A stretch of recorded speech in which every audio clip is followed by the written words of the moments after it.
Good evening, everybody, and welcome to the November Acting for Justice presentation. My name is Jack Jezreel. I serve on the staff at Just Faith Ministries, and I am just delighted that you could join us tonight. As is our habit and tradition, we will begin with prayer. And with Thanksgiving just a week away, I've selected a reflection and a prayer by Joan Chittister entitled, "Let Us Give Thanks." So let us pray. Gratitude is not only the posture of praise, but it is also the basic element of real belief in God. When we bow our heads in gratitude, we acknowledge that the works of God are good. We recognize that we cannot of ourselves save ourselves. We proclaim that our existence and all its goods come not from our own devices, but are part of the works of God.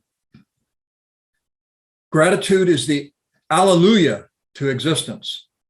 The praise that thunders through the universe is tribute to the ongoing presence of God with us, even now. Thank you for the new day. Thank you for this work.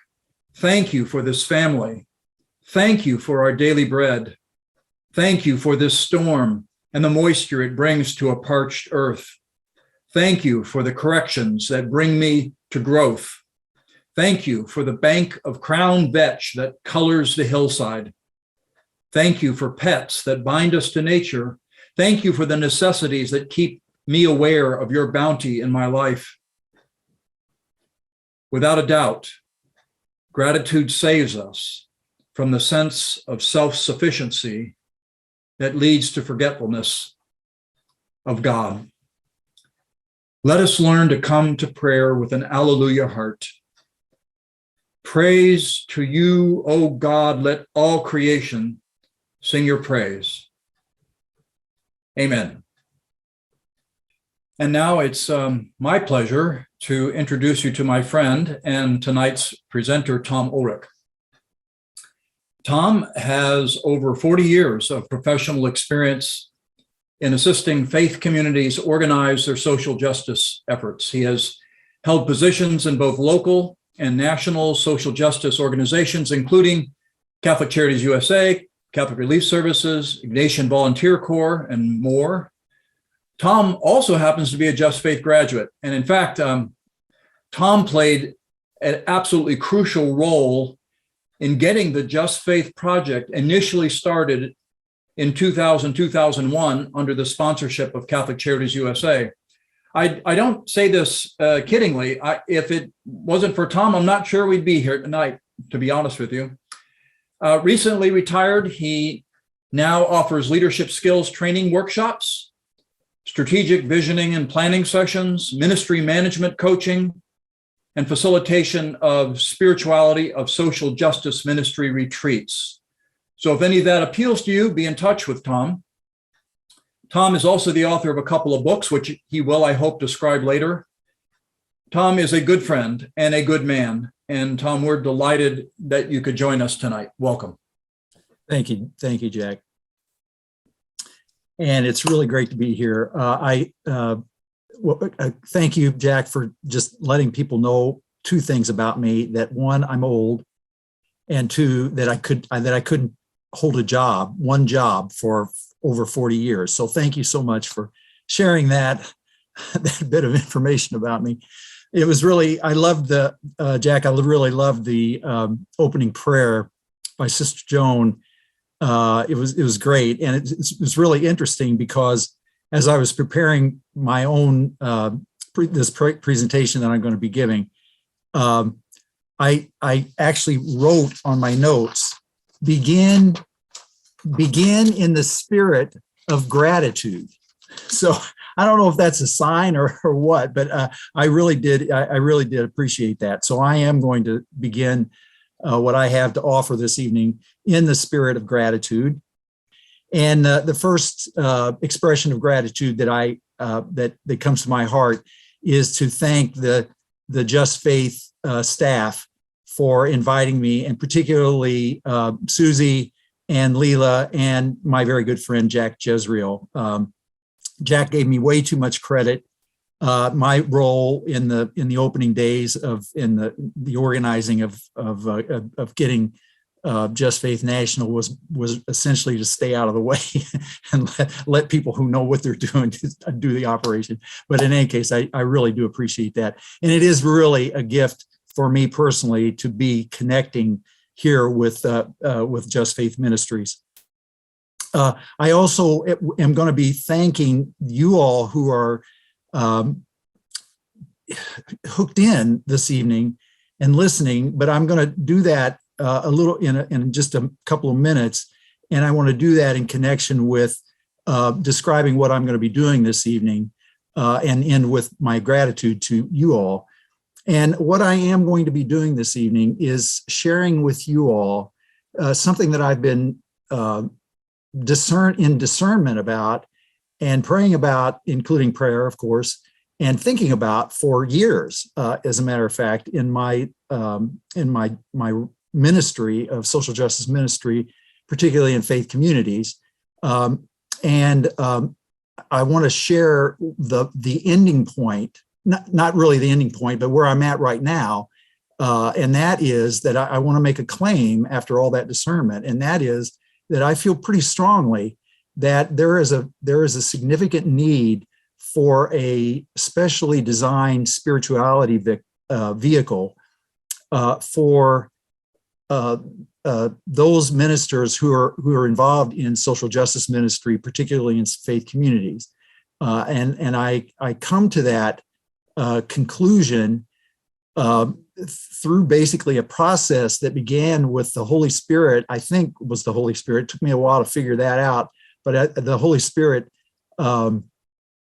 pestering me around this topic. And I did what I usually do, which was essentially try to ignore that pestering to begin with. But as is the nature of the Holy Spirit persisted. And at some point in the persistence and my denial turned into a full-blown discernment process about this topic, and that is the spirituality of social justice ministry in faith communities. And that discernment involved lots of conversations with people like Jack and the others and other Just Faith ministers and other friends and people across the country. I have had the gift of being able to really go across the country and connect with people who are involved in this network all over the place. And I've had many, many conversations with all y'all. And at some point, probably a couple of years ago, that all of that discernment began to really crystallize and into some insights and a conclusion. And the conclusion is that I do feel strongly that there is a need for a spirituality of social justice ministry in faith communities. And what I want to do tonight is to share my thinking on that and those insights that I have about that, why I'm building a case for that, and then also what that might look like, because I have, during the course of that discernment, and as I crystallize the conclusion that there is a significant need for it, I also have had the opportunity to test it out. Not a lot, because all of a sudden COVID hit and the cocoon started, and so I've been out of the network for a while. But I was able before COVID, but I was able to do, as Jack mentioned, conduct a few retreats on the topic of a spirituality of social justice ministry, and that those experiences really affirmed the conclusion that I have. So I not only want to share the case for it, but also what I think it looks, something that it looks like. And Jack mentioned at the end of this presentation, I'm going to give you all my email address. And I will invite you to tell me what you think about this this claim that I'm making. So in any case, that brings me to a point of having told you what I'm going to do. And the last part of that is to circle back into the spirit of gratitude and thank you all, Just Faith Network, for tuning in and being willing to listen to this. And I'll try to do no harm, and I'll try not to make it too much of a mess. But in any case, where I think I want to start building the case is the point at which, in the process of finally listening to the Holy Spirit call me in this direction, and I'm now pretty convinced that that's what happened. But it was at the point where I decided that, yeah, it is a call to go into full discernment about this topic, and the kind of the how I got into the decision to go into full discernment was around a pretty simple question, and that is the question that I was asking myself, that persistently asking myself, is what is engaging in social justice ministry in a faith community like? And actually, the question was, especially because it was discernment, it was actually a little more intense than that. It was what is engaging in social justice ministry in a faith community really like, and honestly, and it was being honest in my response about that has been the most helpful, and that became the starting point for what has eventually become this claim that I'm making. And when I was trying to answer that question, and I was reflecting on it, praying about it, there was a pretty straightforward answer to it that came to me that basically described my experience being engaged in this ministry, and that was two parts. One is that it's really complicated, and two, at least for me, it's full of contradictions, and that reality for myself was the dissonance that pushed me into finally making this claim for a need of a spirituality vehicle. And by what complicated and contradictory, what I am talking about is that my experiences have been both exhilarating on one hand, and it's also been draining, very draining on the other hand. And also, I have found that the experience has been almost indescribably fulfilling and joy-filled.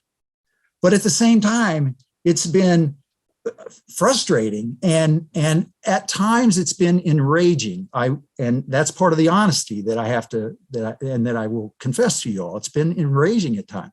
When it's been fulfilling and joy-filled, it's primarily been when I have been able to actually walk with people who are experiencing directly the injustice in their lives, and that has put them in some need, either survival need where they need some resources to actually survive, just to survive, not to mention have human dignity, but just to survive. Or these folks are walking with other people and trying to change unjust laws and institutional policies and culture that are filled with social sin. And the times that those have been, that the walking with people on that journey is joy-filled and fulfilling. And it's especially fulfilling when there's some success. People get resources or some law changes. It is frustrating and enraging when that walking with encounters roadblocks that keep people from having the ability to have just survival resources for themselves, or they are involved in organized social change, and there are roadblocks, and the social sin is so pervasive and so deep that it's nearly intractable and almost impossible to change. And at those times, not only do I get frustrated, but I also get enraged. And I have been, like I'm guessing that many of you over the last couple of years been enraged a lot because there's a lot of social sin that's going on out there that needs to be reconciled. But in any case, those are some of the contradictions. I have also, during that answering that question about what's it like, I also know that it can be exhausting. The ministry can be exhausting, and that if I don't take time to refresh and renew myself, then I can be easily on the verge of burnout. And I've been in that position a number of times, and that is not a good thing. And it's important that it was important. It has been important for me to find a vehicle to get that refreshment and renewal, and that vehicle is my spirituality. What I've also done during the course of answering that question is I have wrestled with a number of faith-defining questions, and they're all over the place. And I'd like to share some of the most important ones, if I could. And I believe that slide is up on the screen right now for folks to be able to see. Okay, great, thanks, Lila. Here are the questions that I have wrestled with related to this need to refresh and recuperate from the exhaustion of the ministry. And the first question that I've wrestled with is, why do I feel called to do social justice ministry in a faith community in the first place, even when it is very difficult and discouraging? Another faith-defining question that I have wrestled with, and still do to a certain extent, is what are my rock-solid, passionate beliefs that drive me to engage in social justice ministry? A third question is, what are my core beliefs? Another faith-defining question that I wrestle with is, how are the values of this ministry connected to my faith? And finally, on the important scale, and related to this vehicle that I'm claiming that we're in need of, which is a spirituality designed for us who are doing the ministry. That question is, does this ministry help me build a closer, deeper relationship with God? Now, all of the experiences that I just mentioned to you, including these questions, have all been important to me.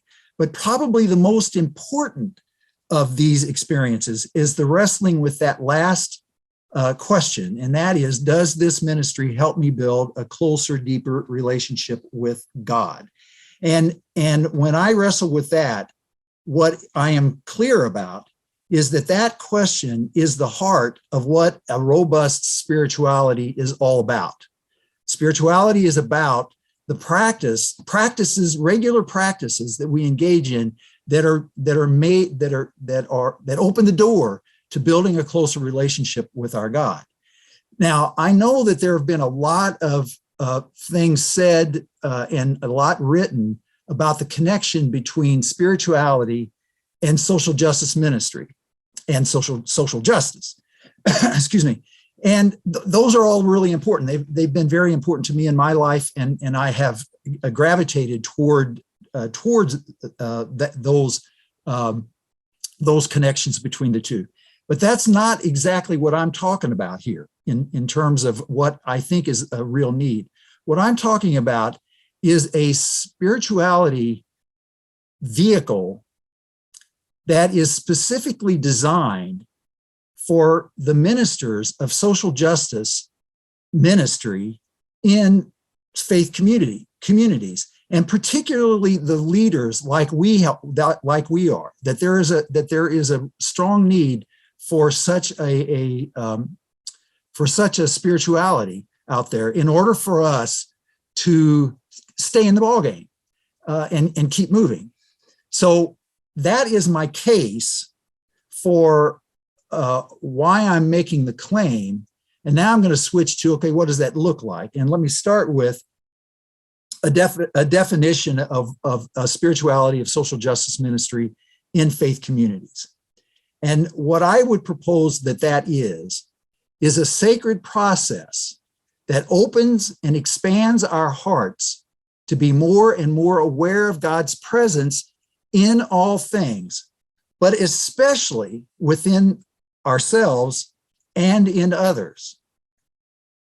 And then the expansion of our hearts is accomplished through prayer, spiritual practices, and compassionate acts of kindness and in social justice actions that reconcile social structures of sin.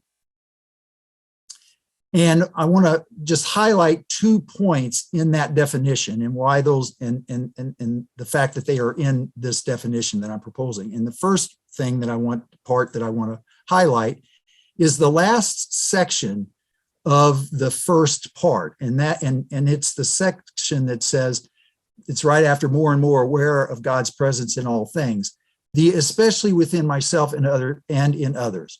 For those of us who are involved in this unique ministry, community is a crucial component of it. And that part of the definition strongly implies, or it's meant to strongly imply, the central role of community in this ministry. Then the other thing that I wanted to highlight in this definition is that this definition is in the second part at the bottom of it, and it includes in the spiritual practices compassionate acts of kindness and in social justice actions that reconcile social structures of sin. And that is included in this definition, because what I'm trying to say is that the actual ministry needs to be reflected upon during the course of reflecting on our spirituality. That the ministry itself is a source can be a source of energy, but it's also a source for building a closer relationship with God. So I feel that has to explicitly be in the definition. So with that, as the definition, I want to then move to what I think this definition is built on, and that is a set of principles. And what I want to do is I want to share those principles, and I want to start with the general principles, and then I want to move to more specifics about them. But in the generals, I think I'm suggesting that there are 5 key principles in a spirituality of social justice ministry. And those principles include, first, that we believe in Jesus, that we believe strongly in Jesus, and that we are committed to what Jesus taught and also how Jesus lived. The second principle is the Great Commandment, is that we love our God, that we are commanded to love God with every fiber of our being. And the way we do that, God says, is to love our neighbor and to love each other. And that great commandment is exactly the way Jesus lived, and that's what he taught.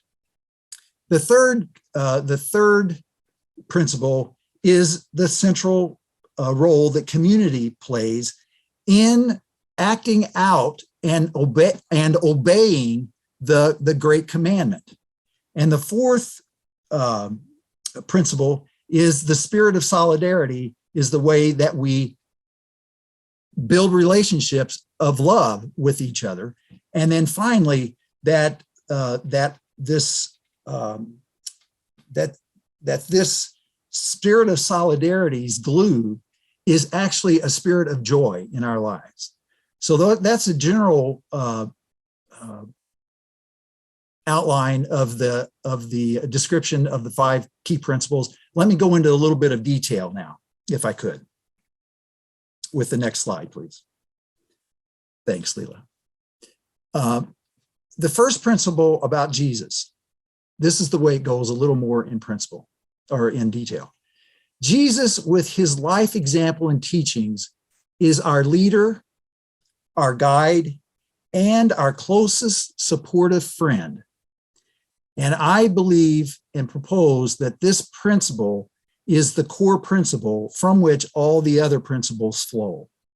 The second principle is that truly loving our neighbor, as God loves us, the great commandment, is the primary criteria for judging the breadth, the depth, and effectiveness of our social justice actions, ministry actions.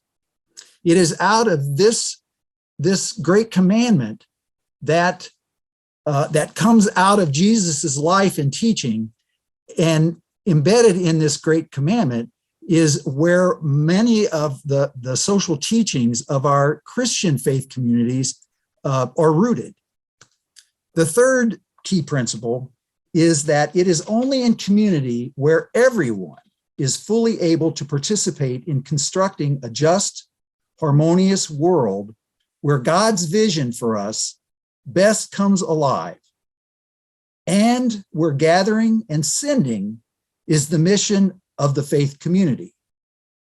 And just to repeat myself on this, we believe, as a follower of Jesus, that human dignity in its fullest cannot be achieved outside of a loving community.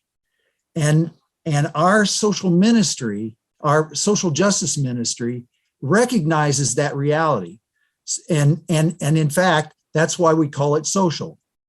And then the second part of that, where gathering and sending is the mission of the faith community, means that we go outside of, we form ourselves in the community, but then we go outside the community in order to do the ministry itself. And what I just did there, I have to confess, is that I completely stole that from Jack Jezreel and his fantastic book that he wrote recently.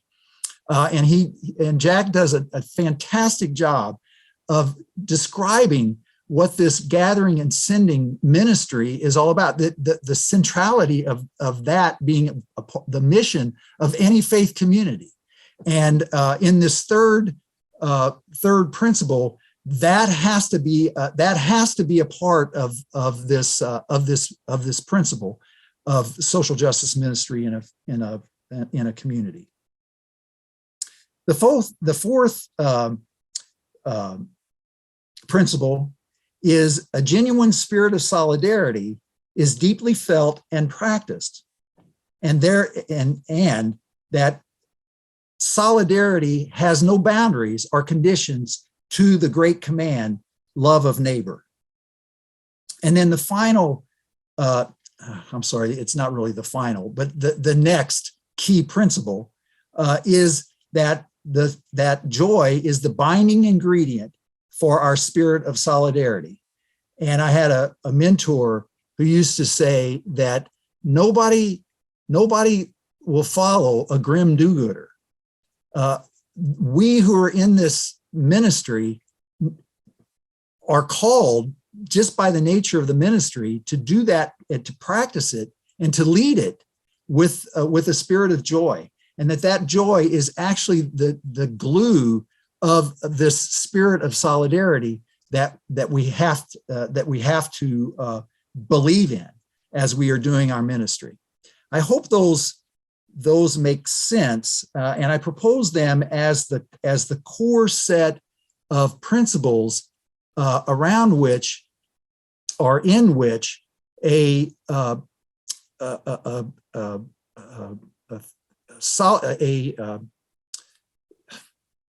social justice ministry is in fact embedded. And what I'd like to do now is go back to this first the first principle that I laid out there, and break that open a little bit, because I mentioned that this is the basically the core principle that from which the rest of these principles flow. And that has to do with Jesus as our leader. And in order to break that open a little bit, I need to give you a little bit of my own ministry and life path. And that is that I have, I've been a Catholic for all of my life, and Jesus has always been a central part of this. And as I was growing up, Jesus was a central portion of who we were as we were growing up. But the Jesus that I learned, the Jesus that I learned about was a Jesus who was a kind and gentle healer, and a friend to the poor. He's a Jesus that comforts during times of distress. Jesus is always available, never has a calendar that's too full. And this Jesus doesn't even care if we haven't bathed for a while. This Jesus that I learned about talks about love and is great with kids. And this Jesus is generously feeds the hungry and has endless compassion. And that this Jesus died for our sins. And I'm labeling that our Galilee Jesus. And that this is a Jesus that I firmly believe in and believed in. However, as I grew older and I was watching the world unfold around me, I was coming of age, so to speak, between the mid 60s to the mid 70s. And for those of you who were a part of that, at a social level what we were experiencing. And during that time, the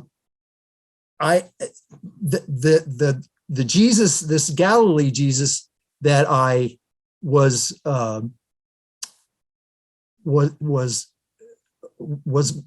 firmly believed in, there was a dissonance between that and where I was finding whether or not Jesus was a part of this disruption that was going on socially at that time.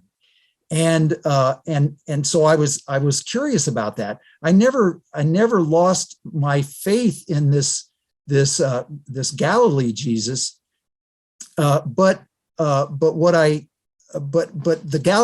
Galilee Jesus didn't seem to fit the signs of the times at that point. And so I didn't give up on Jesus. I figured I just wasn't learning something.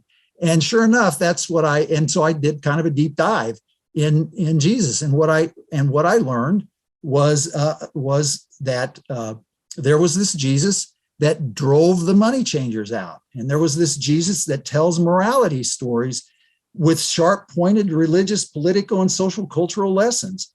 There was this Jesus that said that the poor will be attended to by God before the wealthy. And that there was this Jesus that said God's judgment will be based on how well the poor and vulnerable are treated. And there was this Jesus who confronted religious and political leaders. And this Jesus was executed for the teaching, the things that he taught.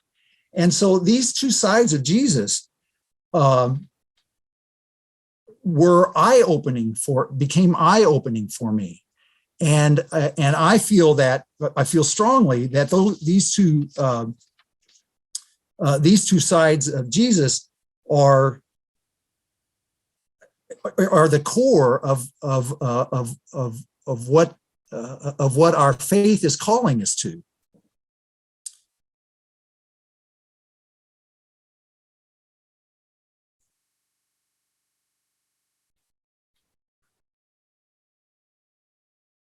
Leah, could you go to the next slide for me, please, just for a second? Okay, now go back to the other one, if you would. The place where I landed then as I became familiar with this Jesus, is that our Jesus has two sides to who he was and what he taught. There's the Galilee Jesus that is compassionate. There is then on the other side there is this Jerusalem Jesus that was executed for attempting to change the social order in his time, and this is the tradition. Then this is who we are claiming to follow, and that as we follow this Jesus, our ministry has to include both of these sides of Jesus, and so and all of the other principles that I'm suggesting are a part of this this spirituality is contained in this. Now, I am at the. I think I want to end with that in this presentation and summarize it, and then I want to pull it together with a story that I have a reputation for, and that is the lessons that I have learned from being a husband, a father, and a grandfather these days. But what I'm essentially suggesting is that there is a very strong need for a spirituality of social justice ministry, and that spirituality has to be central to our lives, and that if you are following that, then if you're following that, things are going to get really rough, and we need to have a time and a moment when we can come back together and pull back and get and immerse ourselves into this spirituality, if you will. So let me just close by sharing a story with you that for me has a great lesson to this, and that story is about my. Actually, this is a story my daughter tells about her then 6-year-old daughter, Zora, and Zora is now 17. So this story took place a while back, but the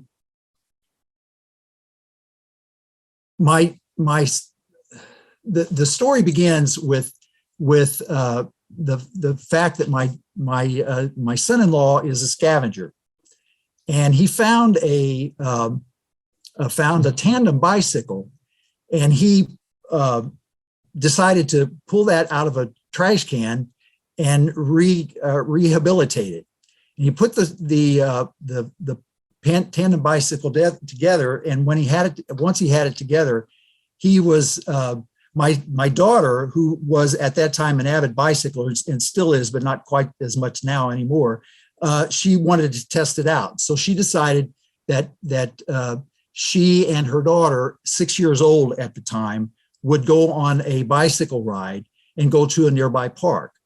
And so they situated Zora on the back seat and adjusted the pedals so she could pedal along with it, and off they went. And about halfway to their destination, which was a park, Kate, my daughter, started to feel pressure, like she was dragging something or something. It was really difficult for her beginning to get difficult for her to pedal, and she was a little bit upset with herself because she was in shape and she had been doing the pedaling, bicycling a lot, and she couldn't figure out what the heck was going on. But she didn't think too much about it. She kept they kept going, and they finally reached the park. And when they entered the park, they came upon this field of flowers, of wildflowers, and all of a sudden, daughter Kate on the back says, "Oh my, this is just lovely." And Kate had to smile at that, and they went a little bit further, and the park opened up stayed in the wildflower area, the spring wildflower area, and had and they came upon a brook, and little Zora in the back says, "Oh my, this is even better." And Katie, my daughter Kate, was pretty touched by that, and she decided she wanted to pull off and compliment Zora. And so she looked back and saw the shadow on the ground, and the shadow of Zora was a little bit misshapen. And so Kate pulled over and stopped, and there was Zora. She was sitting on the seat with her feet propped up on the handlebars, supporting her, with her hands behind her head. And before Kate could do anything, and Kate is really tired by this time, and before she could do anything, Zora says, "Mommy, Daddy really did a good job of fixing up this bike. It works really, really well." And Kate says, "Oh my God." So she gets off the bike, and she gives Zora a hug, and she says, "Yeah, sweetie, Daddy did a really good job of fixing up this bike. But on the way back, I really want you to help me pedal." And I tell that story because that it occurs to me that the lesson that we have in front of us about this spirituality of social justice ministry and faith communities is that sometimes we just need to sit back with our feet propped up on life's handlebars and thoroughly revel in God's loveliness, especially as we navigate the demands of social justice ministry in our faith communities. And with that, I will conclude my reflection and thank you all for listening to that. And then with the blessing of my Just Faith friends, I was told that I could engage in a little bit of self promotion here, and say to you that if this notion of a specialized spirituality for ministers of social justice ministry strikes a chord in you, it is a whole section in the recent book that I have written, and that was published in the summer, and in that book there is also a section on the nuts and bolts of organizing a full vision of social justice ministry in a faith community. It also covers a critical area that's coming up now, and that is the ministry of social sin and the reconciliation of social sin. And it also has a section on there about the importance of formation. And in it, I basically say that there are lots of vehicles for doing formation work, but I say there is none better than Just Faith Ministries. And so it's basically a commercial but a sincere commercial for Just Faith Ministries. So if you're interested, this is the book, and it can be ordered through Amazon. And according to the directions there. So with that, I'm going to say thank you very much and conclude, and I'm going to turn it back to Jack. And I think if we have some time, we'll deal with some questions. Thanks, Tom. Yeah, thanks very much. The first question is not the easiest one, so just be prepared. So the question is, can you apply your spirituality touchstones, those 5 touchstones, Yes. to this common reality? My pastor won't support the work of social ministry. So No. yeah, I know that's a real experience that people have. How Yes. do how does that interface happen for you? Yeah. Or where have you seen progress? Maybe you can answer this in any way you like. Yeah. Okay. Well, actually, I do cover that in my book. That's a shameless promotion. Sorry about that. I do cover that. And first of all, I recognize the reality. I have experienced it myself. My wife and I have experienced, Mary Jane and I have experienced it ourselves in our faith community.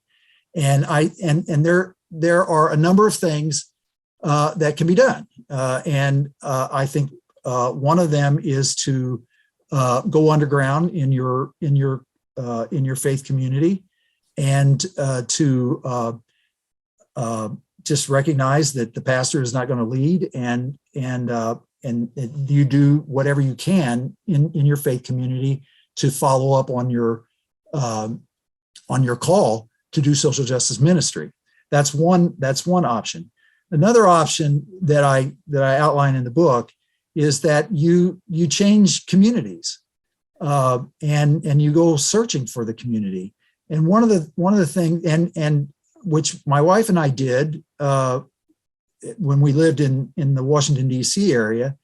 And what we learned from that experience was that we actually outlived in our parish. We outlived, not literally outlived, but the pastor moved on. We still lived in the community, and so we rejoined our parish when a better pastor came along. So there is that. So there are a number of things that can be done, but it is there. But I would say that exploring around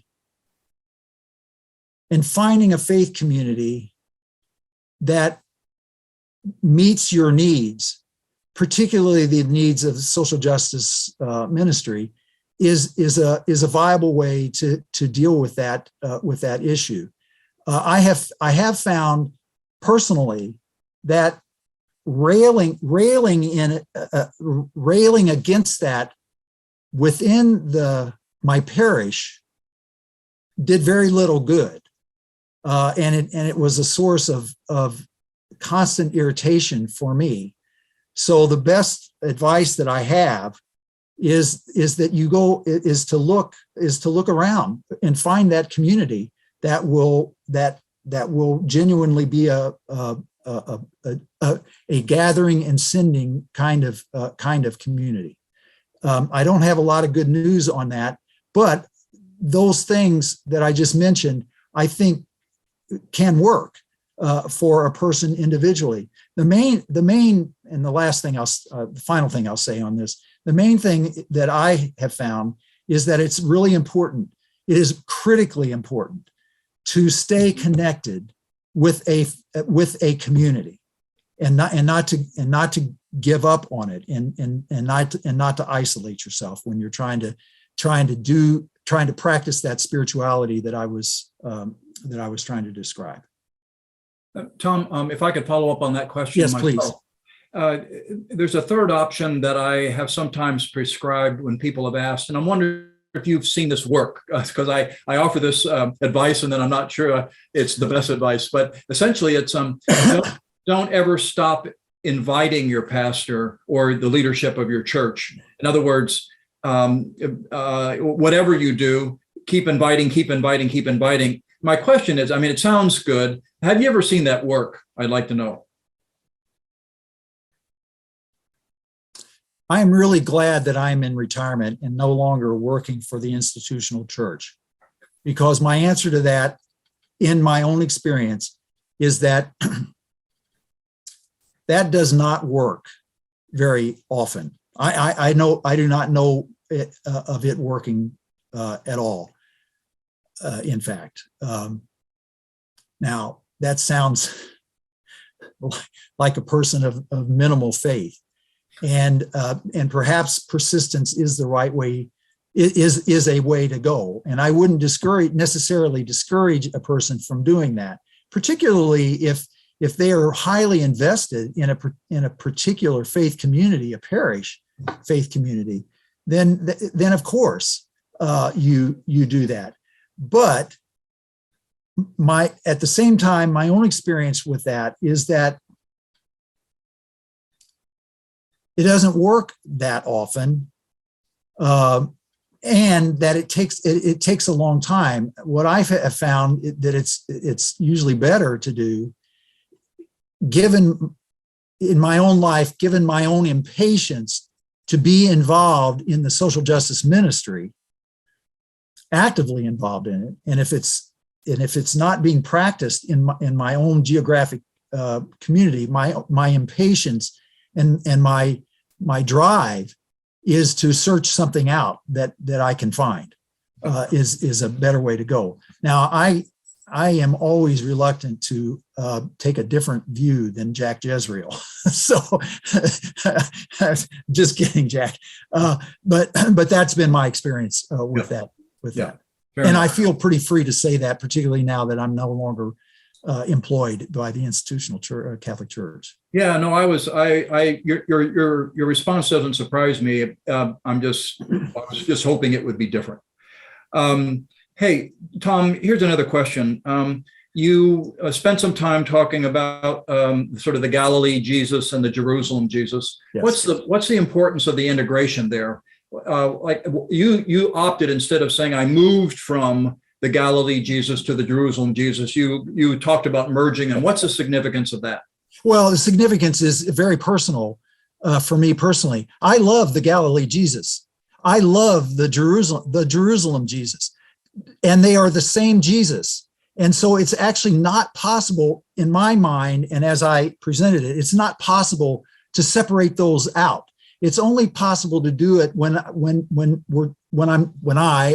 we are trying to make a point, and to point, and the point being that there are two sides of Jesus, but they are an integrated Jesus, and I think that's what our ministry needs to reflect, and I call that, and this is stated in the book, I call that the full vision of faith-based social ministry. It includes both, and you actually cannot separate those out, except when trying to understand that they are, while they can't be pulled apart, they have differences to them. So that's my response to that. And in fact, what I didn't say and didn't put on the slide, but I do say in the book, is that there's actually a third side to Jesus, and that's a formation side to Jesus, and that those three work together. That the direct service Jesus, the compassionate healer of pain and addresser of pain, immediate pain, and the Jesus that was executed for upsetting the social order. There's a third part. Those two are integrated, and there's a third part in there, and that's the Jesus that went to the mountainside with the disciples, and they had a good spirituality practice by getting away from it and reflecting on it and talking about it, and Jesus teaching about it and forming them so that they can then go back out and engage in both the Galilee, what the Galilee Jesus represented, and what the Jerusalem Jesus represented. Thanks, Tom. Sure.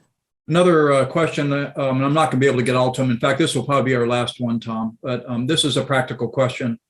Connie writes, what is the process for finding a focus for your social justice ministry in a faith community? There's so many needs, and she goes on to describe all the kinds of needs that a community can focus on.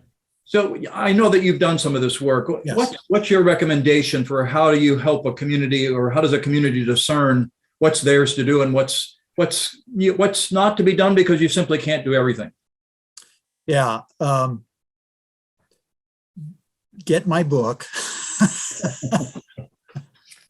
I would suggest that issue is directly related to the structure of the ministry in the faith community, the social justice ministry in the faith community. The structure that is most often found in the faith communities is a structure that's built around a core group of people trying to do everything, and that is a structure that is much too limited to what the need is, and I promote what a methodology that comes out of the discipline of community organizing, where what you do is you create a structure that has a core group of leaders in it, but is constantly calling forward and recruiting people, but recruiting people in the faith community around the interests that they have in social ministry. So for example, if there are two people in the faith community that's interested in doing Thanksgiving baskets, well, the structure is constructed in a way that invites those people in to participate and to do that. And if some people are interested in doing community organizing, then the structure is created so that the people who are called to do that have an opportunity to join and find out what kind of community organizing is going on, and that is part of the structure. So what I'm suggesting is that if the structure is a limited structure that promotes the ministry in a parish that consists of 15, 20 people, then you're going to have a lot of severe limits. But if the structure of the ministry itself is one where there is a core group of leader who is coordinating a whole bunch of ministries that are created out of the interests that people have in what they feel that they're called to, then you can create an almost unlimited number of ministries that are going on in the parish, and manage that. So I am suggesting that you read my book. Shamelessly, I'm sorry about that, and I go into great detail, and there are worksheets in there and instructions on how to do that and all of that stuff. So that's my best response to that question. And sorry, I really apologize for being. Well, Tom, that's just fine, because I think what a lot of us are looking for are resources that we can rely on and take a look at. So. Tom, thanks. I appreciate your time tonight. As is our habit, I invite all of those who are attending and whose videos are on just to silently clap in appreciation for Tom's time tonight. Tom, we thank you very, very much. You're welcome. Thank you. As we close, I just want to reemphasize to everybody who's still on the call that Leela will be sending out an email to all of you with the video link to Tom's presentation tonight if you'd like to share it with somebody else. And do feel free to share it widely. Also in that email will be an invitation for you to collaborate with us. Tonight's presentation was free, and we love providing these at no charge so that everybody can join in. But I'd like to ask for those of you who can to share in our work. And specifically, I invite you to take a look at the link in the email that you'll get on how you can support and partner in the work of Just Faith Ministries. Our work is to provide resources that educate, inspire, and change people who then change the world. So thank you. I'll also tonight close our time together with a story. This is inspired by Tom's remarks on community, and it doesn't have an overtly religious flavor to it, but I think you'll be able to make the connection pretty quickly. And this is a story called The Wisdom of Flying Geese. In the spring, when you see geese heading north for the summer or the south in the fall, flying along in a V formation, you might be interested in knowing what scientists have discovered about why they fly that way. It has been learned that as each bird flaps its wings, it creates an uplift for the bird immediately following. So by flying in V formation, the whole flock adds at least 71% greater flying range than if each bird had just flown on its own. So, basic truth number one, people who share a common direction and sense of community can get where they're going quicker and easier because they're traveling on the thrust of one another. Also, whenever a goose falls out of formation, it suddenly feels the drag and the resistance of trying to go it alone and quickly gets back into formation to take advantage of the lifting power of the bird immediately in front. So, basic truth number two, if we have as much sense as a goose, we will stay in formation with those who are heading in the same direction as we are. When the lead goose gets tired, he or she rotates back in the wing and another goose flies at the point. Basic truth number three, it pays to take turns doing hard jobs with people or with flying geese. Finally, geese honk from behind to encourage those up front to keep up their speed. Basic truth number four, we need to encourage each other, but be careful what we say when we honk from behind. Last, when a goose gets sick or it's wounded by gunshot and falls out, two geese always fall out of formation and follow their wounded friend down to help and protect him or her. They stay with the goose until he or she is able to fly or until she is dead. And then and only then they launch out on their own or join with another formation until they catch up with their group. So here's the final truth. We have the sense of a goose. We will stand by each other.